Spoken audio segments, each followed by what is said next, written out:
Sunday morning, we're going to talk about something we've discussed occasionally on the programme before. Women who usually go running in the early morning or in the evening say they're having to change their routes because they don't feel safe. Almost 3/4 of women told the This Girl Can campaign that while it's darker outside, they can't do their usual exercise routes for fears of being heckled, catcalled or threatened. Natalie Bell has this report. People have commented on my running, commenting on my appearance, things about parts of your body. Some of the harassment women say they face on a weekly basis when they go out for a run, and when dusk hits, the problem intensifies. We've had cars literally just following you and then turning around obviously and coming back again, and it's very unnerving. The only times I can really fit in my runs are really, really early in the morning. I wound the window down and started heckling me, which made me really anxious, so I'm hoping there's no incidents tonight. There were 3 incidents in that one run, mainly groups of teenagers shouting things as I ran past.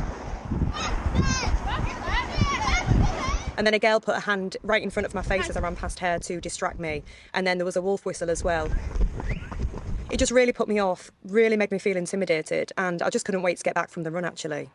2/3 of women say they experience abuse while out running, yet few report incidents to police. And in the winter months, nearly 3/4 of women changed their outdoor activity routines because of safety fears. I've got the function on my watch to be able to be tracked. Always carry my phone in case of emergency. I have ran early in the morning holding a torch. I do feel safer just holding that torch, like it can be used as a light, but also as a means of protecting myself. That was Natalie Bell reporting. Thanks to the runners in that report, to Janine, to Gemma and to Melissa and Samantha as well, who you saw in that film. We're going to talk more about this with Jane Dennison from the MileShyClub. That's a charity that arranges group runs. Morning. Thank you very much for coming in, Jane. Thank you. Also from This Girl Can campaign is Kate Dale, supports women being active. It's made a huge impact. I think it's fairly safe to say, Kate, over the couple of years, it's probably been going longer than that, This Girl Can, but it has made an amazing impact. But just referring back to those stories that you heard in the report, is that something that you hear quite commonly and something that you're obviously having to fight against to get women to feel safe to go out?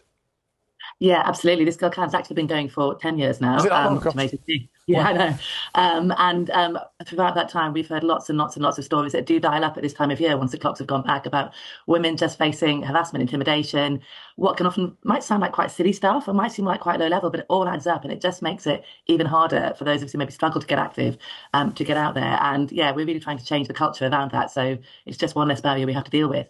So as a male sitting between two women, one in the studio, one in a big screen, is it down to educating? I mean, please say I would never do it, but it's educating men.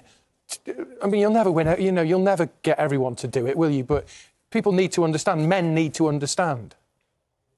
Absolutely. I mean, we talk a lot about men being good allies, and most men are, which is great. And there's lots that you can do, and you will know all this about, crossing the road, calling any friends who are doing it out. So absolute education. But talk to the women in your lives as well, and listen to them and listen to their stories and believe us when we tell you that it happens and the impact that it has. Because I think like taking it seriously, we need that shift in the culture. A bit like how with drink driving years ago, there was a shift in culture where it's now seen as socially unacceptable, as well as whatever happens in the law. I think we need that for this as well, that it just seems as something that you just wouldn't do, and it's almost seen as a ridiculous thing. I think if we can get that shift in culture, that's where we really will start to get an end.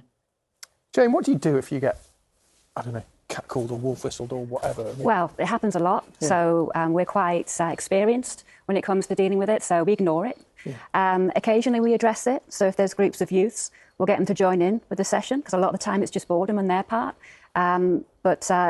We do encourage now our members to report it if something happens to them, because whilst one-off incident might not seem that big a deal, if you have multiple incidents building up over time, it does become a big deal. It does become a hindrance to our runners getting out that door to come and meet us, and that makes it completely unacceptable. What you do with your group, I mean, you're a charity, you have more than 1,000 runners, I think, across different groups, don't you? Yeah. Is there safety in numbers? Does that help? Yes. Very much so. When I started the group 8 years ago, I had women coming to me to run with us as a group because they were scared to go out on their own. And sadly, that is still the case. We have many members coming to us who just won't run on their own. Even in the daytime, they don't feel safe. They feel safe in the group. And Kate, that idea of finding a group, what's the best way if there's someone watching this who feels they want to go out for a run? I heard someone on the radio yesterday say running's tough, isn't it? It can be tough. And she said you don't have to run for a personal best and run at your max all the time. Just go out and just move, and then you won't be put off by it. But someone who's thinking of doing it wants to do it, but how can they find like-minded women to go with? There will absolutely be groups in your area. So, so search for them out and find them. But you shouldn't have to run with other people. If it works for you, a different time of day, you want to run on your own, then just get out there and do it anyway. And you're right, it doesn't have to be that you are, training for a marathon or trying to sprint. Just getting out there and moving. It can be walking as well. Is so good for you. The groups are fantastic, and Jane's is amazing. And I've been down there and seen it. The camaraderie, the fun, and the joy. Don't be put off thinking I'm not going to be fast enough. I'm going to hold everyone up. Jane will absolutely tell you that they don't do it like that, and it's just the fun of doing it. It's not necessarily about PB. So get out there and do it in a way that works for you is my advice to every woman. Find the routes that work for you, that are better lit, that maybe there are other people around, even if you don't want to run with a group. But give running with the groups a try if you haven't, because you'll probably find that there's a like-minded people running at your pace, a joy that comes from that. And this should be about joy and freedom, right? And that's part of what annoys me about all of this, is if we're wary and we're on our guard, we can't get those mental health benefits out of it to the same degree. So find the people who will absolutely support you to do that. Search engines will help you find the ones in your area, or you can come to our website as well. And Jane, Kate there just mentioned routes. Do you change your routes? Obviously, it's dark at night now. It's dark in the mornings as well. Yeah. Do people tell you they have to change their routes? Yeah, sometimes we have to change the routes. We encourage everybody to wear lights when they come to us and reflective clothing.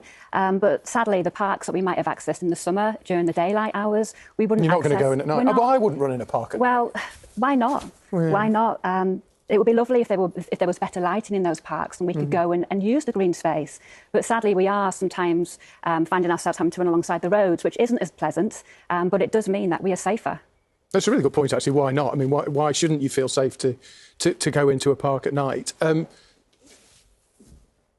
there enough there are no such things as regular, proper running routes, either designating running routes like a cycle lane or whatever, but are there enough places for people to run safely in cities? I think there should be. Whether there are or not, I think remains to be seen. Any experienced runner will know lots of different routes, which is why joining a club is such a great idea, because you can go and explore those routes together in safety.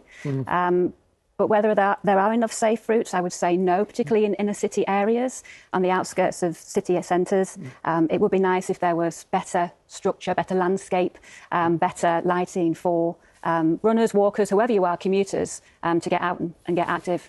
And just finally, Kate, just going back to that thought of education, I suppose it starts at home, doesn't it? It starts with kids, little boys. Absolutely. Think about how you're role modelling if there's children, if your parents, if your children in your life, aunties, uncles, whoever we are. Think about how we're role modelling in front of them, because I think a lot of it, and it's interesting, I think that Natalie was talking in her report about teenage boys. I think it's probably young men trying to find their tribe, trying to fit in, trying to show off to each other. So if we can start sort of role modelling and showing that's not the way to be a man or to be whatever it is that they're trying to do, I think that's where we can start to bring about change. Kate, thank you very much indeed for talking to us. We're very grateful. Kate Dale from This Girl Can. Jane, I love the idea of you getting the groups of youths to join in. They probably realise that they can't keep up and they're not fit enough, and have it all together due respect on many ways. Thank you very much indeed. Lovely to see you. Jane Dennison from the MileShyClub.